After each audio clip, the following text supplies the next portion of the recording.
ジェットセットラジオ。インラインスケートをフィーチャーしたストリート初の新感覚アクションゲームが登場。ラジオから流れる BGM のリズムに乗って街を疾走、ハイレベルなトリックを決めるのだ。 3D ポリゴンもアニメも超えた驚異の新ビジュアル、漫画ディメンション。グラフィックもアクションも全てが新しい。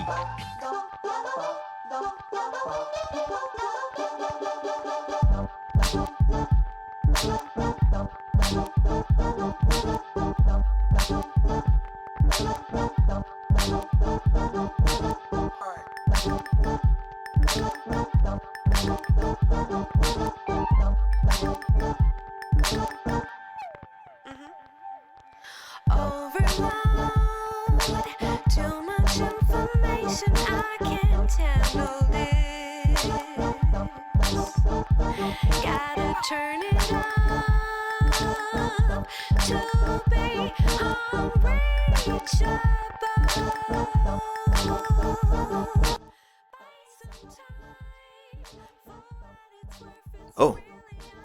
Hey. So, no clickbait here. You saw the thumbnail. You saw the title. Bombrushcyberfunk was my game of the year for 2023. Easily. 2023 was actually a really good year for video games. One of the best in recent memory, if not the best. Alan Wake 2 finally came out and was well worth the wait after like 13 years. Tears of the Kingdom managed to be better than Breath of the Wild in almost every way, I would say. Final Fantasy 16 came out. Street Fighter 6, honestly, Street Fighter 6 is maybe a close second, like a very close second for my game of the year. Just because I've always been a fan of the Street Fighter series, and yeah, they managed to nail it, in my opinion, on the 6th entry. Spider-Man 2 was definitely the second Spider-Man game. Baldur's Gate 3, of course, truly amazing. Great achievement, deserves all the praise, definitely deserved to win the award.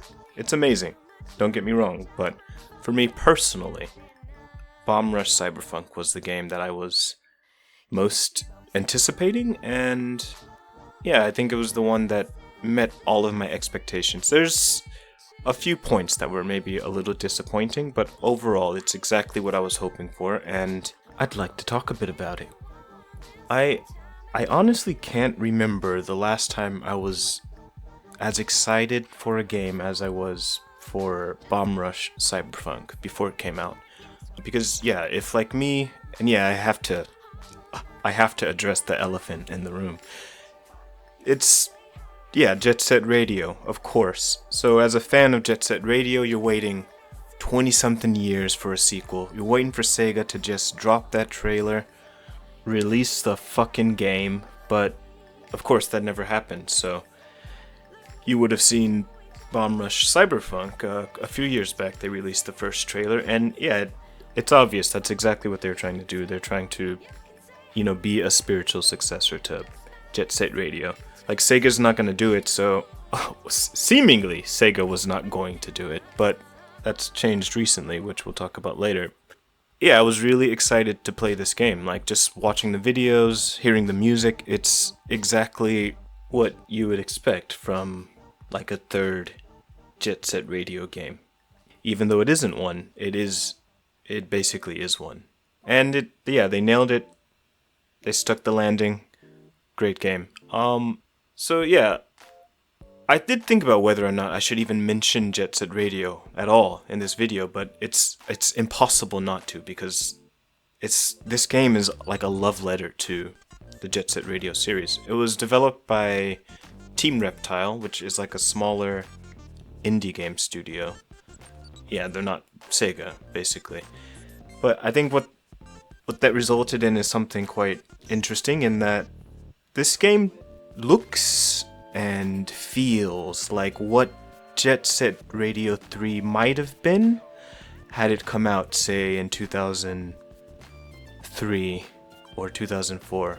Yeah, obviously it's got, HD resolutions, and there's some stuff going on there that probably wasn't possible, 20 years ago. But I think they did a good job of like following up the series with, you know, a believable like third entry. It doesn't go too far in any direction, I think. And yeah, even like the visuals, there's actually a pretty significant difference between how Jet Set Radio, the original Dreamcast game, and Jet Set Radio Future in how they look. They're both cel-shaded, it's very Y2K. Sorry, excuse the term. But yeah, they have that kind of vibe, but they're kind of very unique. Future, of course, has more of a futuristic look, whereas Jet Set Radio was more contemporary, I guess, at least for the time. And Bombrush Cyberfunk, I think, is borrowing a little bit from both. Yeah, there's the technology, it's kind of futuristic, but like the visual style is much closer to the original Jet Set Radio. The thick outlines, the cel shading, just the general vibe is, and even the visuals are closer to emulating what was going on in the Dreamcast game. The bold and vivid colors, the thick outlines, of course, the low poly models, especially the background characters, like they're very much of that era. If they might have even gone a bit too extreme, if I'm being honest, but I love it. Like, look at this fella's hands. He looks like a sea lion, like he has no fingers. It's got a very Dreamcast vibe, despite being a modern game. And I mean that in the best way possible. It looks great. It looks amazing. I think the games that inspired it, and of course Bomb Rush itself, have timeless visuals. Like, it's so unique, beautiful. I think 20 years from now, we'll be saying the same thing. Whereas it's an issue with games that tend to go for realism. They look dated quite quickly. But I don't want to talk too much about just what it looks like. I would say the defining characteristics of any Jet Set Radio game, even though there are currently only two, without a doubt would be of course, the visuals, the cel-shaded visuals, the simple but addictive gameplay, and of course the music. Like, the music is, I think is just as important as the visuals in Jet Set, and somehow they managed to nail all of those things, but improve upon all of them as well. One of the biggest ways Bomb Rush, I'm trying really hard not to say Jet Set again, but it's out there. One of the biggest ways Bomb Rush separates itself from the Jet Set games is the narrative is actually very present, which was surprising. I wasn't expecting, like, a story at all, to be honest. Jet Set Radio, of course, did have a story, but it wasn't really in your face. There were not a lot of cutscenes, and that was fine, but the game starts with the main character escaping from jail, or being assisted in escaping from jail, and then he literally loses his head, and that's when we meet the character you've probably seen in all the promotional artwork and all the trailers with the red robotic head. His head is replaced, and from there, their mission becomes to not only get the original head back, but also to go all city, which would mean to, I guess, claim all of the areas in the city, which is New Amsterdam this time around, so we're not in Tokyo. And from that point, the story really takes off, I would say. There are some legit surprises along the way. It's somewhat predictable, but yeah, there are some surprising turns, some interesting, very interesting characters, actually. I think having a story is good for a game like this because, yeah, of course, Jet Set Radio had some amazing character designs, but you didn't really get to know much about their personalities because the story was not really, it was almost not there at all, but you don't really spend a lot of time learning about the characters, whereas in Bomb Rush, there are a lot of cutscenes and some character development, so you get a better idea of what each character is like. So even the ones you choose not to play as, you kind of can appreciate on some level. But that's as much as I want to say about the story in this game, because there are some interesting moments, and you go a lot of places you probably wouldn't expect to go if you're just expecting another Jet Set game. But I think another way Bomb Rush really improves on the formula is in the gameplay. It's definitely a lot closer to Jet Set Radio Future in the gameplay department. And yeah, full disclosure, I played both games. I played the Dreamcast original Jet Set Radio, and I played Future very briefly because it was an Xbox exclusive. So my nostalgia comes mostly from the original, and of course we had the HD port, which I think is fine.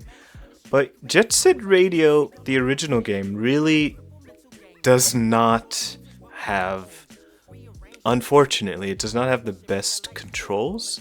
And I think, yeah, all of the fans of the series, we love the game, but I could see how someone playing it for the first time in 2024 would maybe be put off by the controls because they're a bit hard to adjust to. Even when I go back to that game, I find myself struggling a bit just to like control my character. But Bomb Rush definitely feels great to control. Everything just works how you would expect it to work. Like there's no learning curve as far as like just playing the game or like executing what you want to execute. Yeah, it's not like it's super easy game, but it's definitely not challenging just, to play. And I think another major improvement over the inspirations are that in Bomb Rush Cyberfunk, you don't have a time limit. I think Jet Set Radio was great and it had a lot of interesting locations, but yeah, the fact that all of the missions gave you like this time limit, it was quite intense, so there's always a lot of pressure on you to like do the thing, right? If it's a race or you gotta tag X amount of whatever, right? It's very intense, so you don't really get to appreciate like the environments, like the world, which was definitely there. There's a lot of detail all over the place, but in Bomb Rush you can, yeah, you could just hang out, you could just take it in. Another great feature is you can get off. I should mention that you have the option of skates, skateboard, and like a BMX bike this time around. It's not just skates. They basically play the same, but they all have unique abilities, so you'll definitely have to play as all three at various points in the game. And yeah, each character tends to have their default, but you can swap it out later on in the game, either way. Just being able to get off your board, get off your bike, take the skates off, and just walk around and like look at folks doing stuff, appreciate the view. I really do wish you could pet the dogs. That's, if I was gonna subtract a point, that would be a point subtracted. But just take it all in, right? You could see the stuff. It reminds me a little bit of like a Mega Man Legends, just the visuals, of course. But yeah, just walking around in this space, this very of that era space. It's just not something you can experience. You could play old games, but I played a lot of old games, so the pool is pretty small. So I do appreciate, and it's quite common recently actually for games to go back and have like a retro vibe, if it's pixel art or like a really low poly, and I appreciate that. So you get dropped on the maps, but unlike Jet Set, it's not mission. It is mission based, but it's open. You can choose to do this now. You can choose to do that now, and it's all just on the map. So once you're on the map, you're free to go to whatever map you want as well. There are like literal gatekeepers. So you'll have rival gangs blocking off certain areas unless you reach X amount of points. You get those points just by tagging things with your spray. Yeah, that's a feature. I felt like I didn't even need to mention that because this is basically a Jet Set Radio game. But yeah, you spray paint things to claim them, and that's how you collect turf, if you will. But having the freedom to do it at your own pace is, I think, an improvement. Definitely an improvement over the Jet Set games. If there was one sour point or one disappointment about this game, unfortunately, it would be the boss fights. Not the fact that it has boss fights. I like the idea of having boss fights.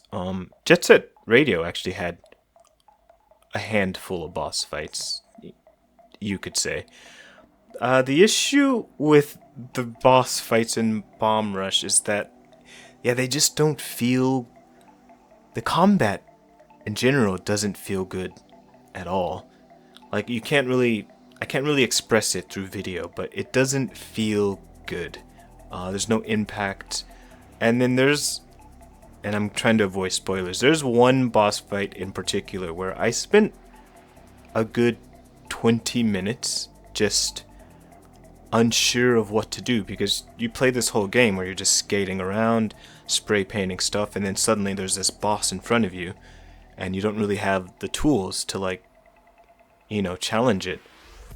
So I'm spraying it, I'm grinding, and I'm jumping on it like I had no idea what I meant to do. And then I think I accidentally did the thing that you're supposed to do.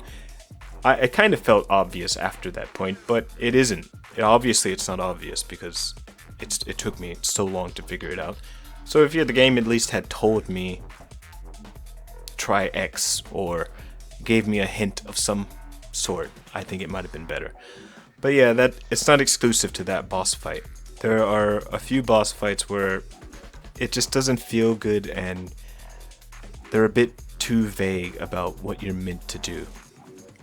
But that's probably the real only negative thing I would say about this game, other than you can't pet the dogs. I think another big change from Jet Set is that there's no longer like spray cans that you need to collect to paint. The paint is unlimited, and now you're collecting like a boost gauge instead. It's similar to the one in Jet Set Radio Future, actually. But yeah, this is used to like enhance your tricks. Of course, you can go faster with it as well.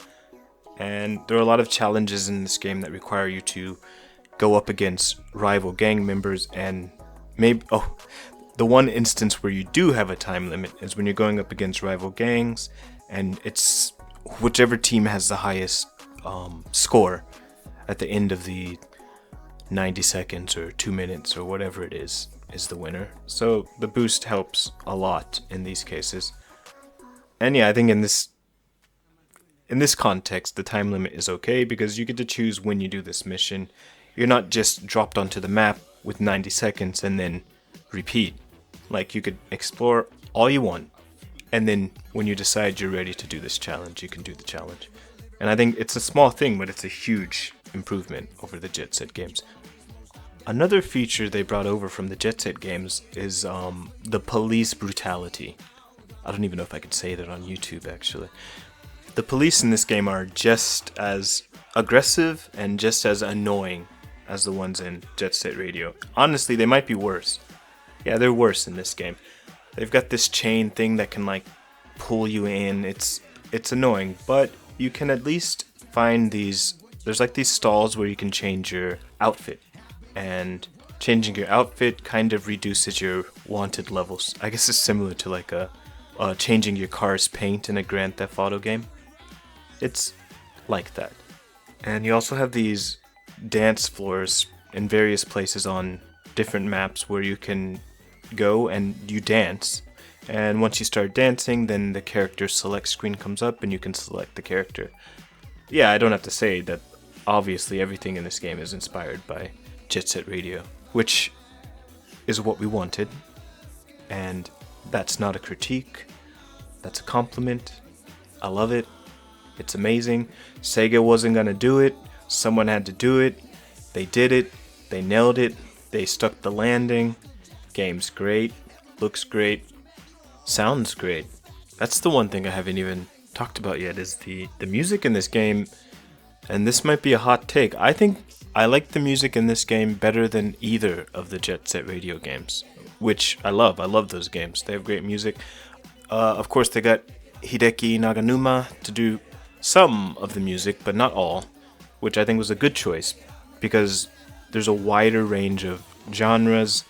There's a lot of independent or much smaller artists in this game, which is good. Give them that exposure. Gotta love that. Yeah, I think it was a good choice. It might have been a financial one, but I think it was a good choice to have like a wide range of people doing the music rather than just one guy. But of course, his music is in there and it's undeniably great. I don't think there's a bad track in this game. Of course, there are tracks I like better than others, but I don't think any of them are bad. They all fit the vibe. They all create the vibe, I should say. despite being radically different, they all fit perfectly in this place, and I can't imagine how it could possibly be better. I should also mention that all of the music in this video will be music that is featured in the game. I was originally gonna speculate about how Sega might approach making a Jet Set Radio 3, but in the meantime, they did it. They announced the game, so it's official. Well, I guess they didn't technically announce Jet Set Radio 3, but a new Jet Set Radio game is apparently in development, and some of the points I was planning on making seem to have come true. Just from the very short clip we have, which is just a few seconds, it looks like a modern game. Like, it's obviously beat, it's still cel-shaded, that's Professor K, but it looks like a game, from this era, if you know what I mean. It's not low poly, for example. The models are great. It looks really good. There seem to be some gameplay changes as well, but we can't really discuss that because we don't have very much to go from. But I think Bomb Rush is unique in that it's an indie game. It's not a full $60-$70 game either. I would have gladly paid $70 for this, full disclosure, but I think it exists in an interesting place because Sega was never going to make this game. If Sega had made this game in 2004, for example, 2003, then yeah, this may very well be what they made, but because all this time has passed, they had to make a modern game because, they're a big studio.